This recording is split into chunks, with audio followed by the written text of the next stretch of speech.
Friends, hi. Podcast on organized programming. I am Kirill Makeman, and today we'll talk about tech entrepreneurship. As you see, no guests. I am with myself, and I have several topics I'd like to discuss. Literally today or yesterday, someone messaged me privately about how to proceed, what mistakes to make or avoid, and so on. I thought, damn, why not gather all this stuff and tell?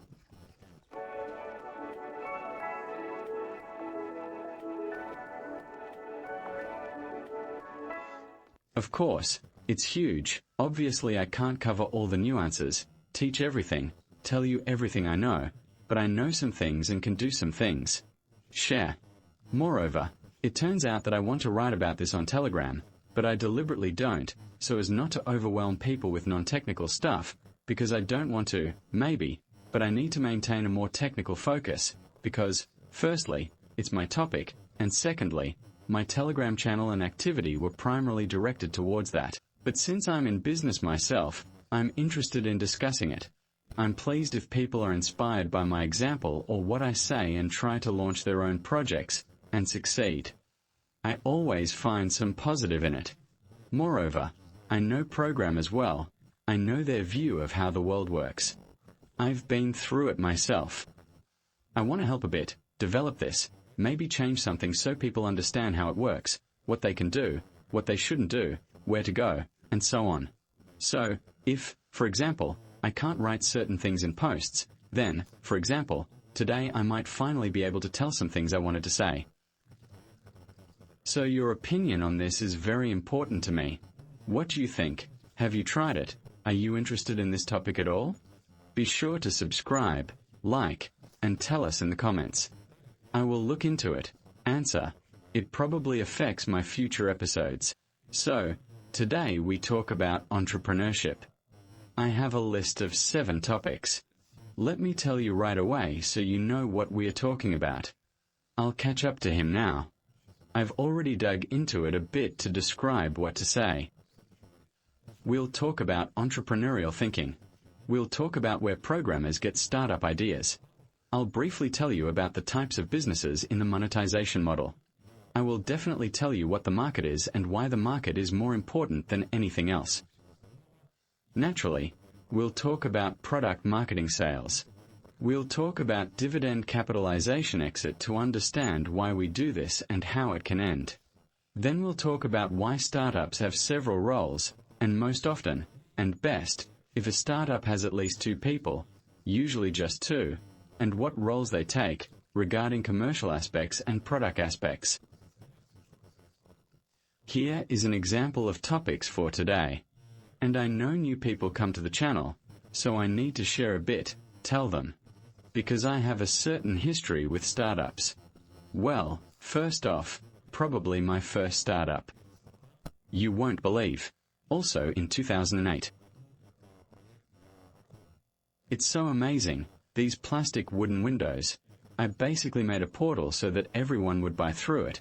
It was central and so on. Who knows, in those years, plastic windows were the biggest search query, the biggest one on Yandex. It turned out that I was just building a website and promoting a Moscow factory for wooden windows, befriended its owner, a very cool guy, and we did this together for many years. Ultimately, I handed the project over and left it because, honestly, first, the topic was interesting to me, although it's clear I got hooked on it because I started with it. Secondly, overall, I didn't understand anything, and honestly, you didn't really grasp what was happening then, despite reading smart books. This is one problem, right? There are many books, but how you really think and what it leads to is another question. After that, I had a web studio, not huge, but we reached up to 20 people. Ultimately, I just realized I'm not interested in this business, with its complexities and gadgets that I don't want to deal with. So I eventually sold the studio and stopped doing it. Then, naturally, Hexlet, which actually became a central part of my life, still exists and has been through a lot. I'll talk about this on the way, but Hexlet was really a startup, and long searched for his niche, before finding himself. Well, there was a moment when we were almost at zero. By the way, we raised money, we had accelerators, we had external investments, We bought back our shares there. We went through a lot. I've been creating Hexlet courses since 2013. We are actively moving toward AI now. Agent programming, automation and low coding, LLM programming, all these are becoming key areas in the near future. If you want to increase your productivity, implement a solution based on AI, or start your own projects, you've come to the right place. See specific training programs in the description link. On the way, while Hexlet was here, that's not all. We started college. This is a big, serious, expensive project. They came out last year. But for many years, offline businesses on the ground and creations with licenses and problems participated. Students, kids, etc. This is a very big story that greatly enriched my understanding of how this world works, including, because it's very, very different there. So, the online-offline presentation doesn't transfer easily, as we'd like. Plus state regulation, in short, a whole story. Plus, abroad again, since we launched in Russia and Kazakhstan. This is our story too. And this, I think, is least known. We have a Hexlet option in Lodem that might be worth checking out. There is traction, there are sales, purchases. We've been doing this for a couple of years, and while we aren't making much yet, we see potential and are trying to do something about it. Plus, speaking of now, I have a story I want to move into. Maybe I'll say a few words on this today, but we'll have more projects. Most importantly, in those early years, I actively attended all the gatherings. So I went to all those meetings, remember, free, accelerators, like Pearl from all sides. We did hackathons. Then, for example, I performed and pitched at several such events, and even won something at one. True, we didn't use it, and that was right. We had a story where I performed at the Kazan Startup Quintet, in 2015, if I'm not mistaken. We were the only ones who, right after our performance, right at the end on stage, without extra talk, were given such a prize, like, hey, check, great photos, if I can find the internet here. 3M rubles for 7%, that's the only startup that appealed to the English investor who was there. He chose him to give him this thing. Here we took a picture with him, everyone got it, but we refused and did right, because money is good, but share is also very important, so you need to understand what you're going for. While I was hacking, there were so many stories of how they tried to buy us. Negotiations with Mail.ru in the 15th, when they finally invested us in Gig-Brains, when we got the model wrong, when we changed it, when the market was growing, then the market started falling. As we pivoted several times, as we initially, who doesn't know, we were a platform. So we wanted to be the platform where others host courses. And if we understood this world and business a little better, we would be a project like Get Course, which essentially did SaaS, meaning they don't create content. But this platform, where so many educational things are hosted, including, by the way, astrology and intricology, everything related to women's stories too, but you must understand that the total turnover of this project through all these schools on the guide course was, in my opinion, 150 billion last year. If you just look at how much money businesses, even small ones, turn over, you'll understand it's a huge number, even more than what taxi companies make in a year. Here's such a mega project. We could be it. Well, we could have become many things. We missed a lot in the process. We won somewhere. We were lucky somewhere. And we made many mistakes somewhere. And all of this, in total, is, of course, such a rich experience. But it is also very personal. And it is still quite rich. And I really don't want to take it with me or pass it on to other people. So, if the video takes off again today, I'll do similar things for a few months, talking about certain aspects. So, let's get to the point. I think I've dragged on with this, as if I can be trusted a little, because we did achieve some success. So, for example, if you look at the analytics, Hexlet, our company's total turnover was, well, we didn't reach $1 billion, but I think, around 800 million. And Hexlet alone had $500 million in annual turnover. Over 100 employees. The situation is worse now. We'll discuss it too, probably when we speak right. But we don't lose optimism. We move forward and try to transform into this new wonderful world with all its black swans, of which there were quite a few. So, the first topic is entrepreneurial thinking. I once wrote a post on this topic, probably one of the most important things that distinguishes entrepreneurs from everyone else. And I don't know, some people have it since childhood, Some people probably develop it somehow, but generally, most people do not possess this mindset. And this isn't like, logical or analytical thinking, not especially because you have to know something. It's just how you see the world.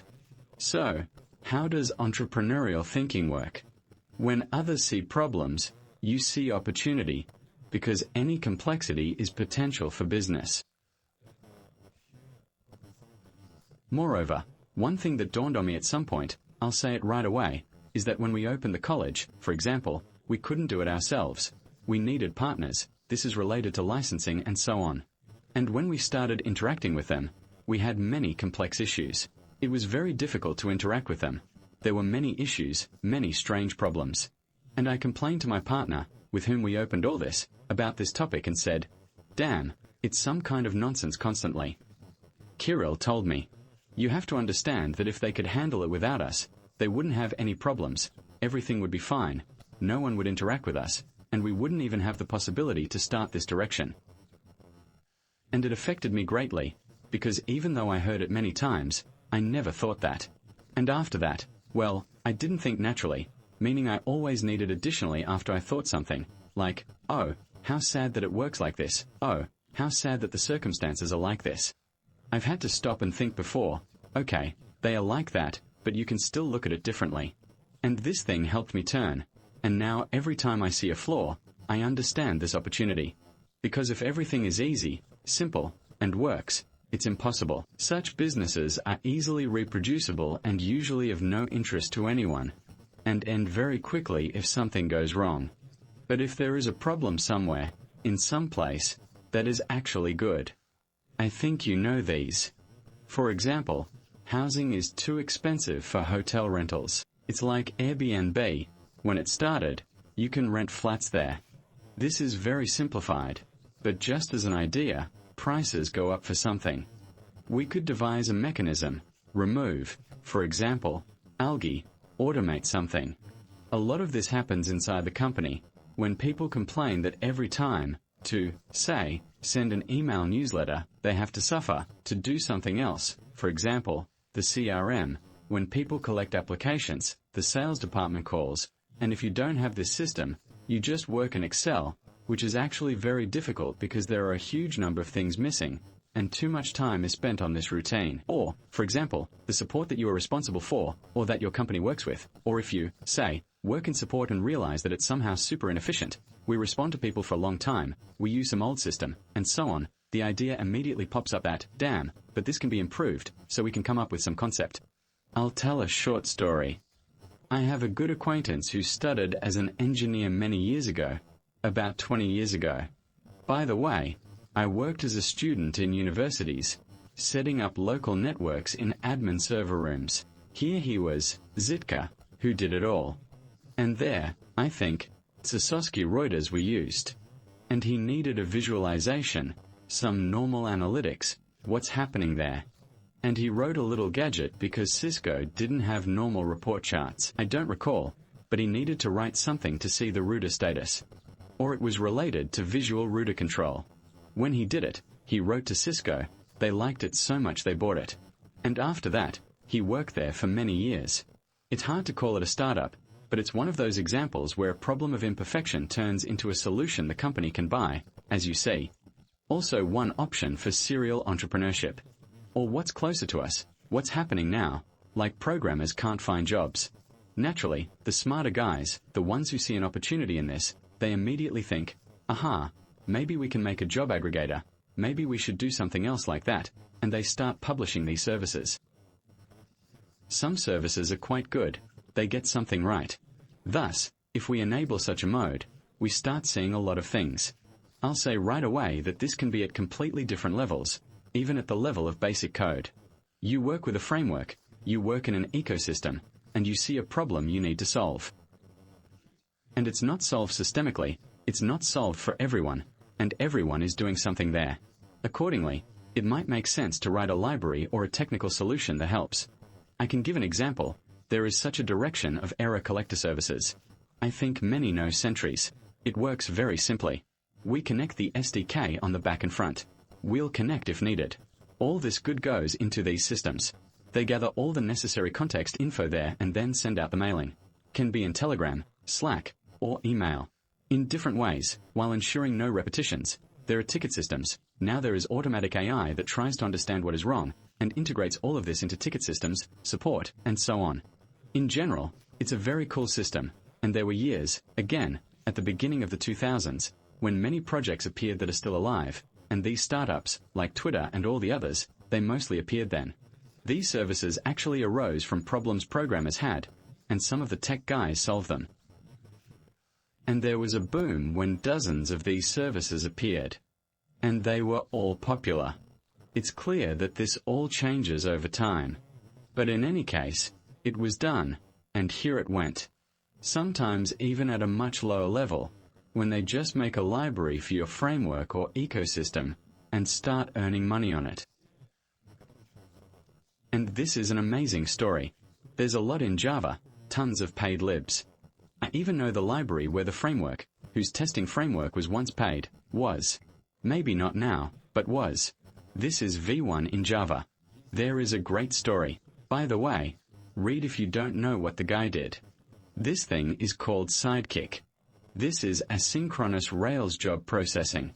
He appeared when Rails was everywhere, and consequently, a lot of asynchronous tasks needed to be processed in monoliths. The guy made a free version, then a paid one, and earned $1 million a year. Just focus on this project. No, of course, many, many years. He still earns. Edie's probably isn't growing, more likely falling. I haven't followed it in a while, but here's an interesting story. In short, entrepreneurial thinking is a very important thing and you really need to develop it, because the default behavior for many is to look at reality and grieve that everything that happens, where we are heading, where the whole world is going, is a nightmare, and so on. Well, anyone feels similar emotions when they see some things happening around us, everywhere. To put it mildly, the US has its own funny stories too. But if you look long-term, one thing is watching the news, worrying about something.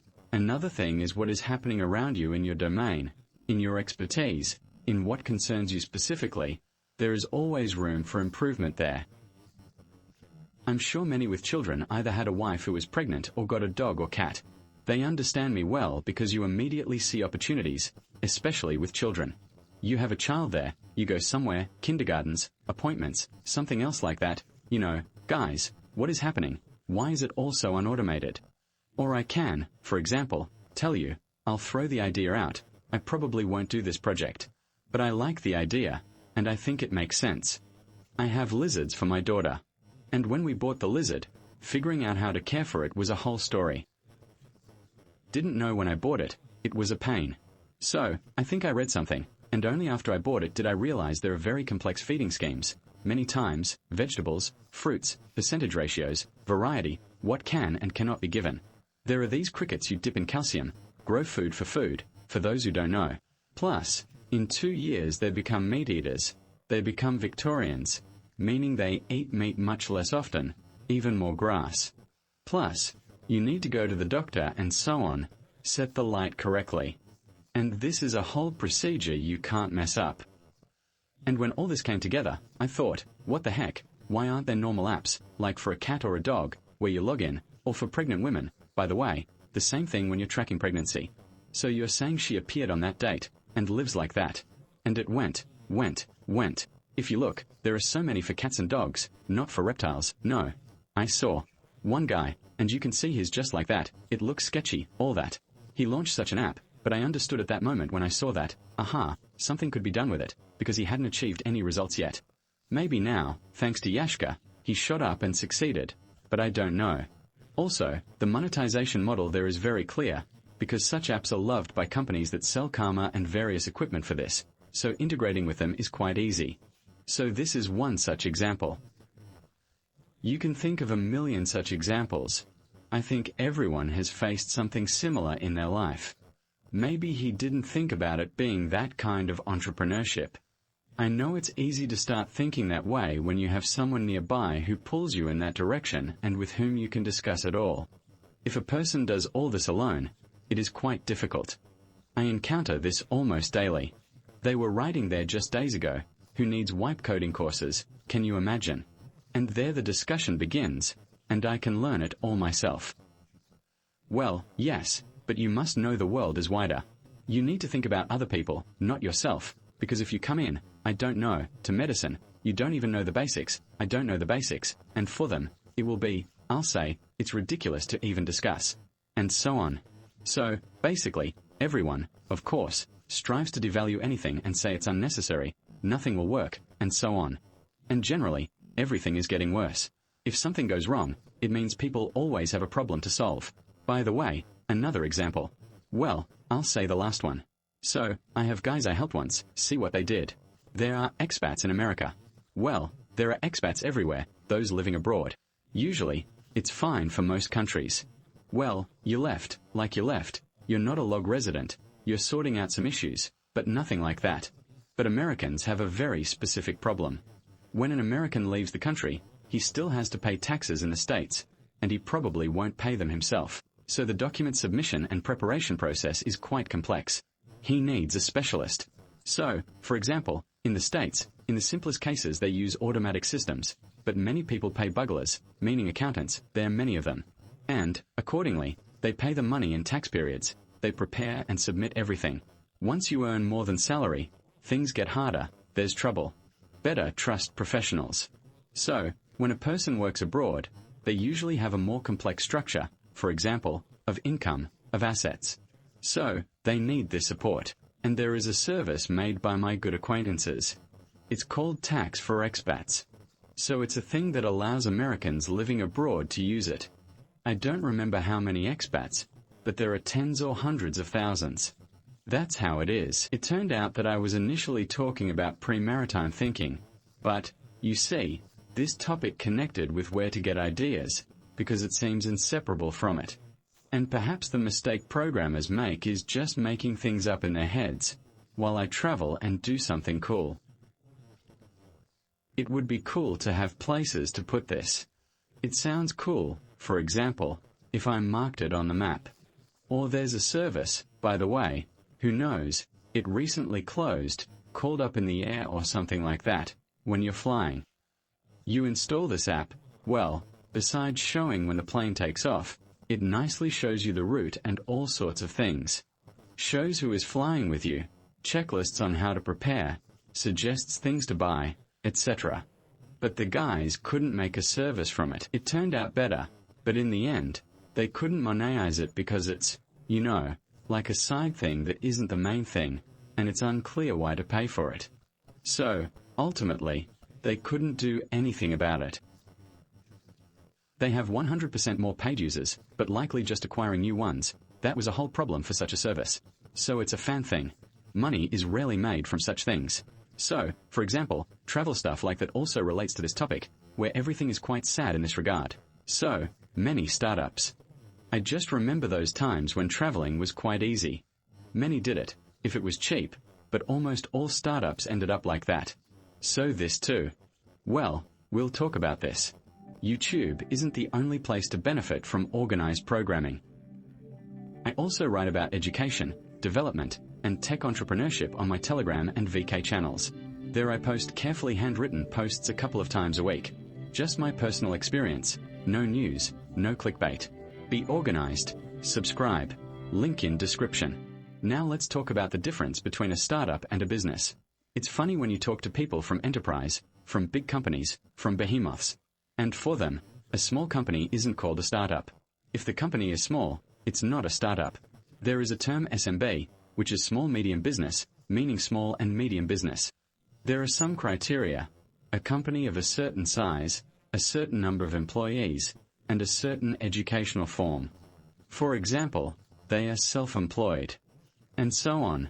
But there are criteria in each country for what counts as small business, etc. For those who don't know, just Google it. It's interesting to see. It's so useful to understand the numbers, i.e., what any company represents. First, it's the number of people, but more accurately, second, it's the revenue the company has. So, revenue is not the indicator yet, because there is food, there is profit, net profit, and so on, but overall, the size is determined by revenue. And this information, it is quite accessible for a large number of companies. You can see.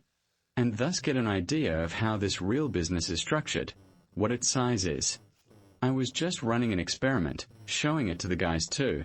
They were shocked because the numbers they saw didn't match their ideas, and in reality, they had never looked at it, so their understanding of the difference between the companies they presented was very weak. And, by the way, you get it right away. So, you see, for example, some project, and you think it's epic, well, big. Then you realize what his already are, and you realize how much they'll have to pay if, for example, they want to hire a couple of programmers. And with the profitability this company has, you can directly see that it's just losing money, just from having 2 developers.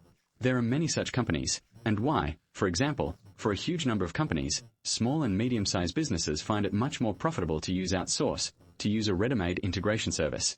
And, in fact, most of these services are beta, small ones that actually allow such things to be done.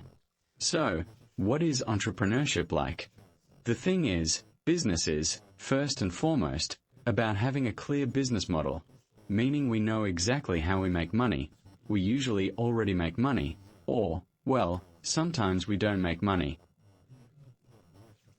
I know that people who watch and understand will break down any of my theses now, because you can look at it from different sides, and there are always edge cases, always very funny stories. Because, for example, there are large companies that don't earn anything at all, but they aren't startups, just because they have a parent company that invests in them for various reasons. But you can't call it a startup. A startup is usually a story where the business model isn't clear, meaning we don't yet know how we'll earn money, or we have an idea, but no one has actually tested it. And no one fully understands if you can earn like this. The second is that a startup is usually a growing market. So, when we realize there's a possibility, and we rush in, and try to make more money, although not always. So, it's not mandatory, but very common, it's combined. What startups are launching now? I don't think you'll name many.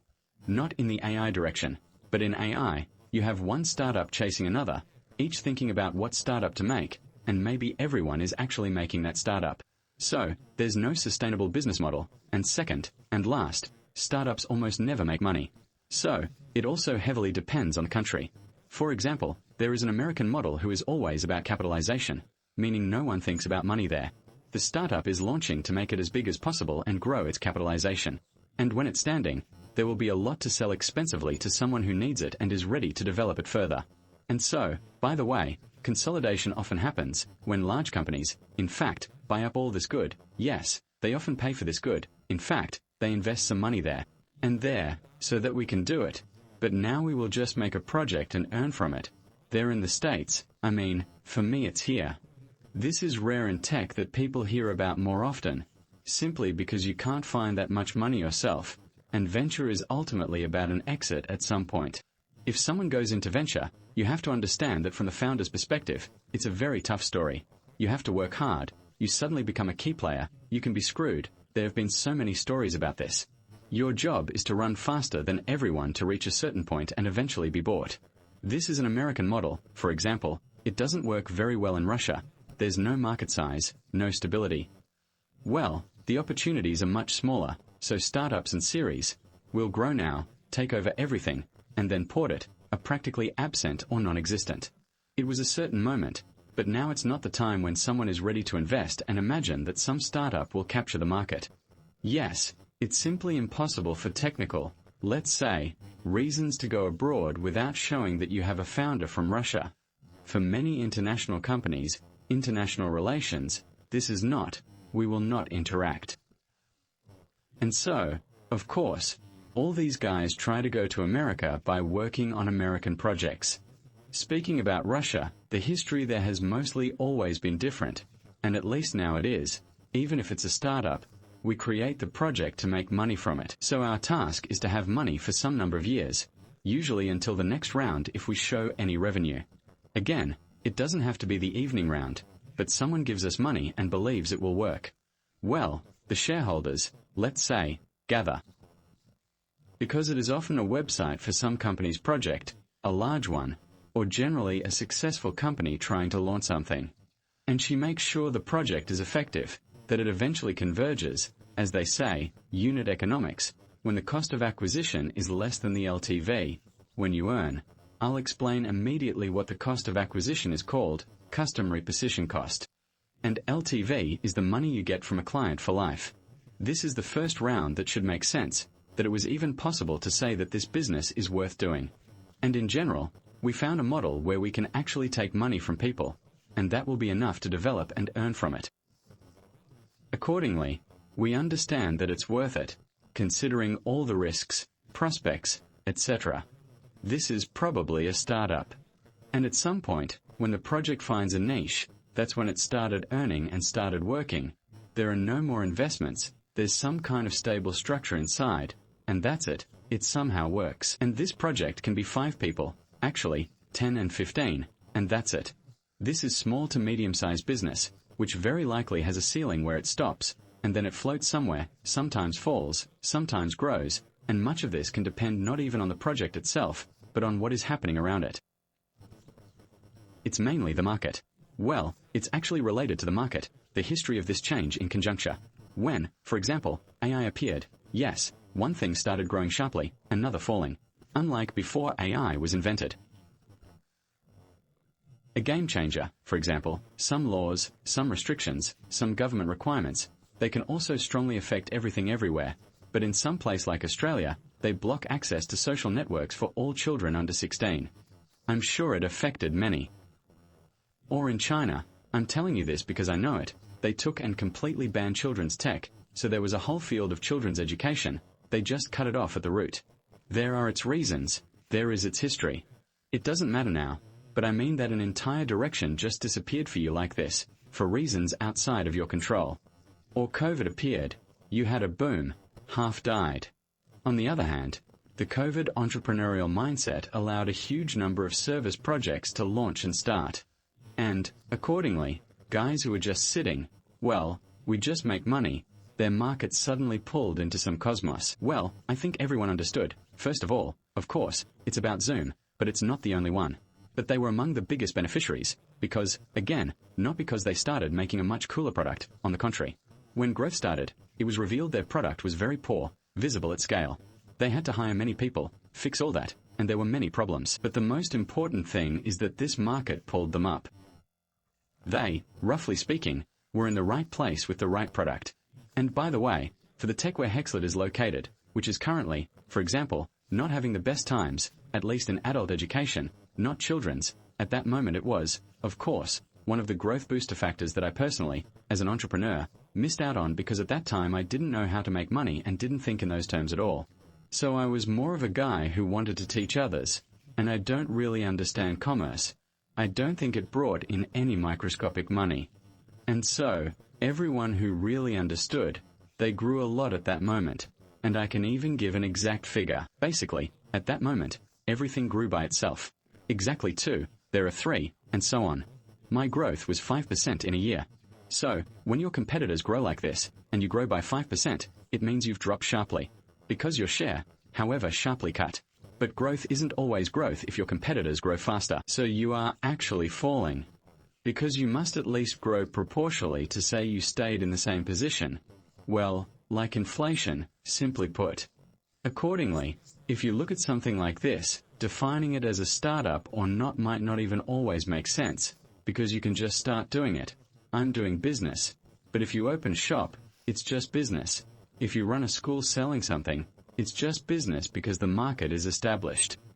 Where it's clear which schools, how they work.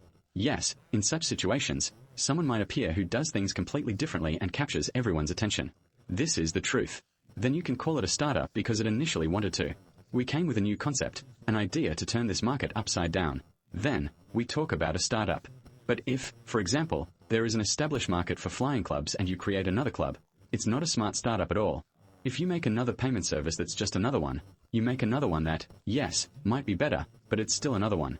It's not a startup. Again, if you haven't come up with a completely different monetization model, it's also uncertain, because a monetization model is something that changes easily. Like, some use the new model, it worked, everyone else did the same. More than a product. So, this terminology, I would say, isn't very strict. Maybe you don't always need to think about a startup, it makes sense to just do business, but in Russia, that's for sure. Speaking of such hardcore American-style startups with capitalization, of course, right now, if you do it, in the States, well, and lovers of doing it, there are billions there. Every day, hedgehogs, and it's all related. And you can see the numbers yourself. I only deal with the business side there, yes, and I seem to know about it, I'm telling you now. And there are young guys who made some cursor 3 years ago. They either sold it for billions or it's worth billions in capitalization. If you look there, a huge number of companies sold for billions. Or, again, there are billions now, and you look and think, maybe they should have sold on time. But there's some truth to it. One more point on capitalization. The thing is, these startups with this model, the main thing is they must show steady growth. Also, there's a concept of a stick when everything flies up. Sarab isn't trying to earn money now. That's not his job at all. These are very strong, different principles of managing the development model, managing internal financial flows, and so on. It's all very different. You just can't compare them, and people who do one and the other are often very different in everything. And even if they do one well, there's no guarantee they'll do the second one well. It's very important to jump off on time, meaning you go up, you go up, you go up. Another round. You need money again because you're burning through it. That's very important because sometimes, whoosh, you reach a certain point, boom, some crisis hits, and everything sinks. Thanks, goodbye, let's go. The project is closed. I participated in such projects, and they closed right at these moments, meaning we, for example, were building a project called something like New Television, NPTV. Maybe someone among my listeners knew someone connected to Andrew. It was a breakthrough tech. Imagine we have a video stream going to TV screens. Actually, it's formed on the back and is dynamic. These technologies are like browser-based ones, but they work with video streams, allowing no set-top box. It changes and comes to you when you click. So, essentially, client-server interaction. There were a huge number of possibilities with this technology, like putting it in airplanes, if you have a formula where you can switch the camera, and so on. And we did all this in years when nothing like it existed. It required huge computing resources, its own data centers, all that. Finally, another tranche was due, but the crisis hit. I got the money, and it all fell apart. Even if they got the money, whether it would work or not is uncertain, because in the end, it all turned into other, simpler, but still quite well-working technologies. Anyway, these ideas went in different directions, and the product kind of beat its time. If you remember, around the same time there was a similar idea with games. I think Quake Life Arena, if I'm not mistaken, was a project where you played in your own Quake.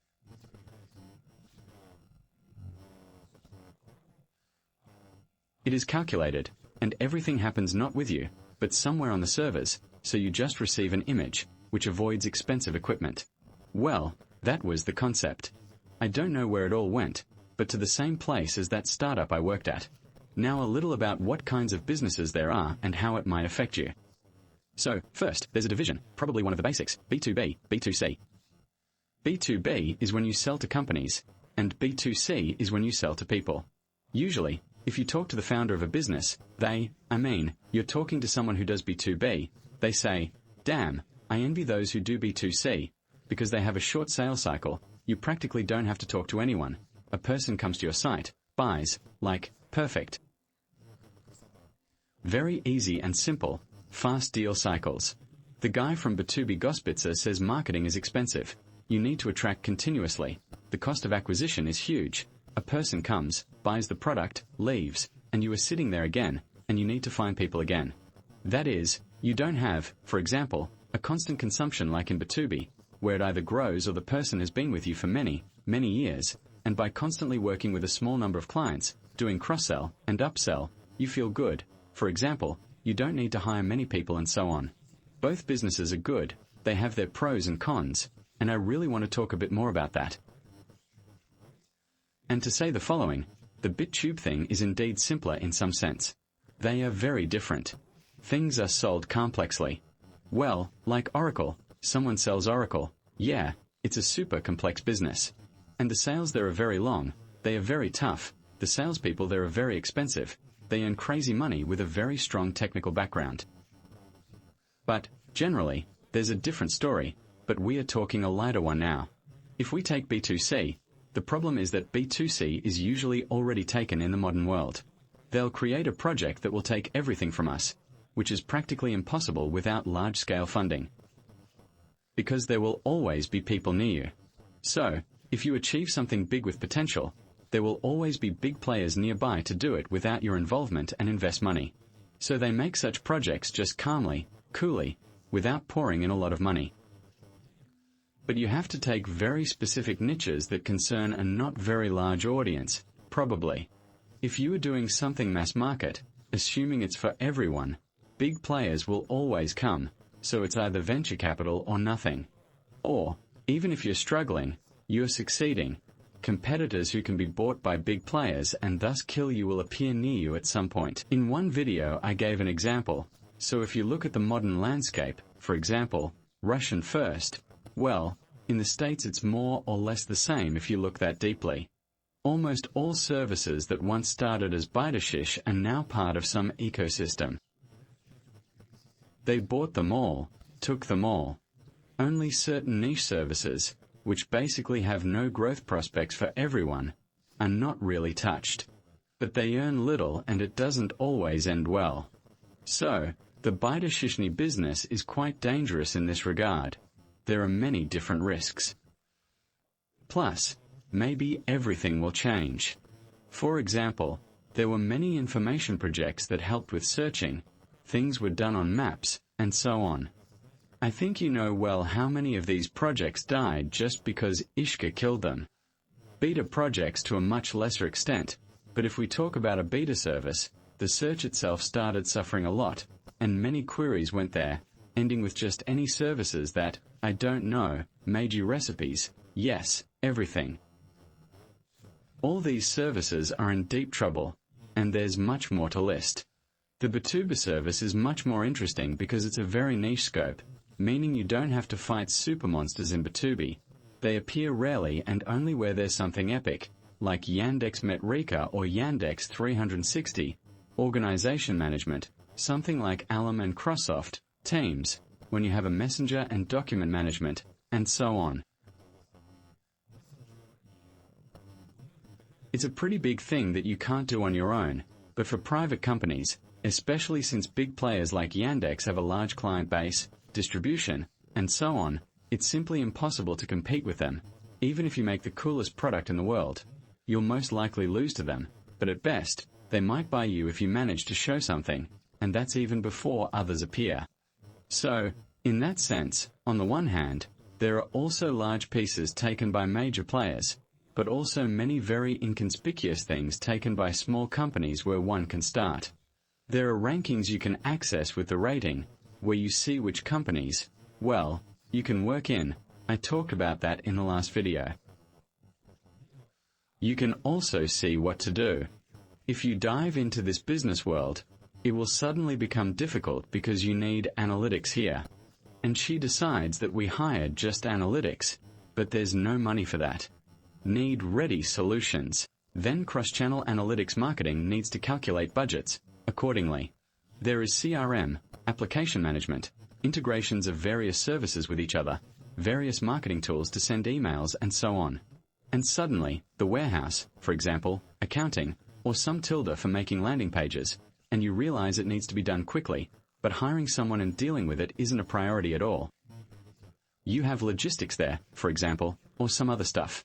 Ultimately, you look at all this, you understand that to just connect the business and launch it at a minimum level, dozens of services are needed. Well, it's clear you can do everything by hand, and many do, but this is a truly microscopic level. If you grow even a little, say you have 5,100 million a year, you will need all this. Watch from two sides. So, on one hand, of course, any businessman who went through this knows how many services are needed and where to go. On the other hand, if you don't know, you can learn about niches and problems. And there is almost always a way to participate in this good. Do something interesting too. Because usually in such places there is rarely a single service that covers everything.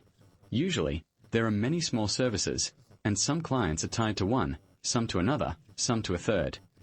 Plus there are other models. Some use open source, some build SaaS solutions, some use off-the-shelf solutions. In addition to this, there is another division that is also interesting and important to understand.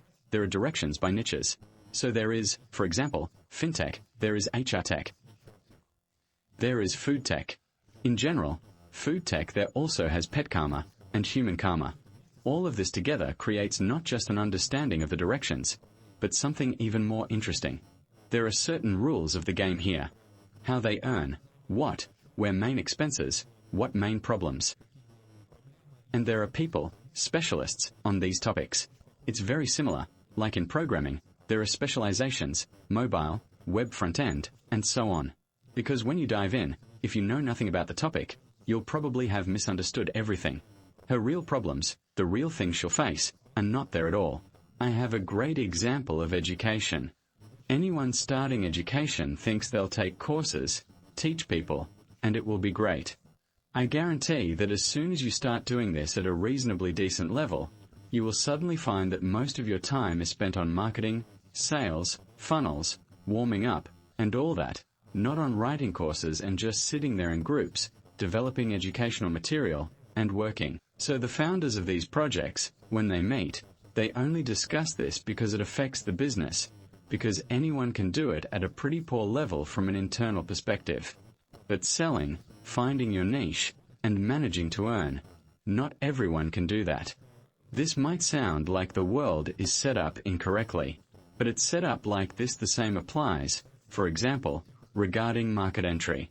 If anyone remembers, there was a time, around the 2020s before or during COVID, when many Russian companies went abroad. They were like, oh, we really have those beds in Russia, very advanced, lots of features. It's true, actually.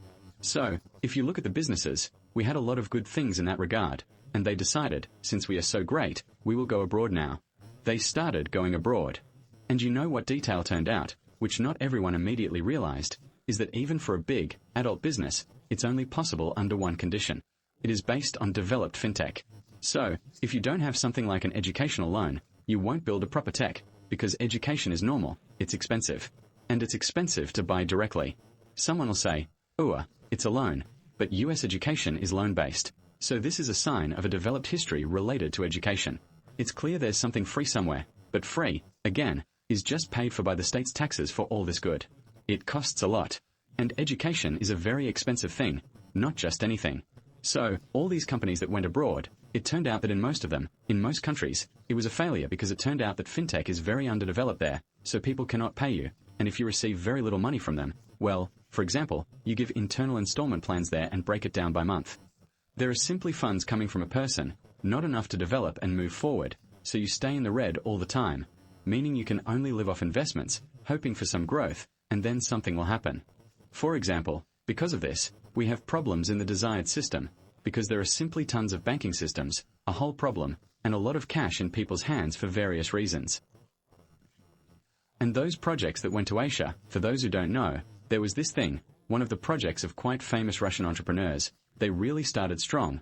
The students there, they had all the money, they were moving forward, and then it turns out, suddenly the kinship bank, and it was scandalous. And you know what turns out? It turns out that when they went there was literally only one bank that gave this installment plan.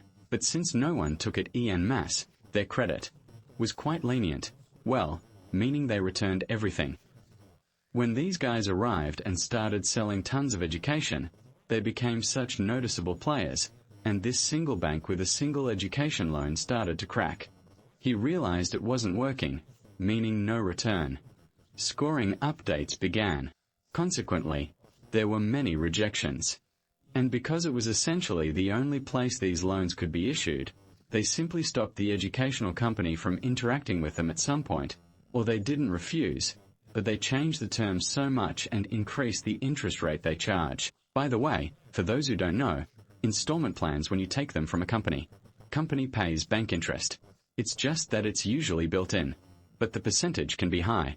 So, for example, a 3-year loan, it could be 25%. This is too much, because that's a lot from a business perspective. Usually, a client doesn't earn enough to pay that much to the bank. So the price tag grows even stronger, but at some point people might just stop buying because it will be too expensive for them. Basically, the bank stopped dealing with them, and the guys suddenly closed down. And then there are conferences to see. There were talks about it. This is a real discovery. When I thought about it, I thought, wow, you wouldn't think of that right away. So, if you have any ideas for such projects, You must understand what niche you are working in, B2B, B2C, who your client is, what your focus is, and then research it. You just take it, say how it works, what the typical structure of expenses, income is, where everything goes, what the main problems are. You can even do it for a specific country. Company rating. And in Russia, who knows, there's a tech rating. You can really look and see who physically earns more money. Each company's volume. To be honest, I'll warn you, in these ratings, there's often a star on the right, which means it's an approximate representation of how much they earn, but not the real money they have. And there you can see a funny thing, for example, that many companies that seem to be listening, wow, no way, they are actually unprofitable. This isn't just about them, it's about many other areas, where people work only because someone is pumping money in from outside. It turns out it's not that easy to earn. So, this thing altogether helps understand what and how you can do, what you can get into. But this is really just the basic story, because even if you come up with something at this stage, many other problems arise later. Know the market first. We didn't talk about it today. Product, marketing, sales, founder, and so on. I initially said I'd cover it in one go, but realized it's impossible. I even feel that each of these topics requires separate discussion.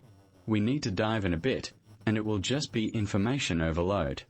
So, that's all for today. I'm just stopping at entrepreneurial thinking, niche selection, and what niches exist.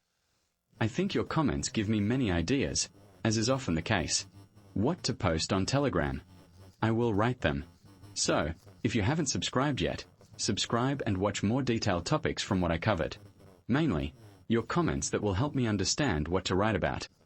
Here is the continuation, where we will start with the market, why it's important, and what it really means. We'll record that next time. Thanks everyone. Bye. See you soon.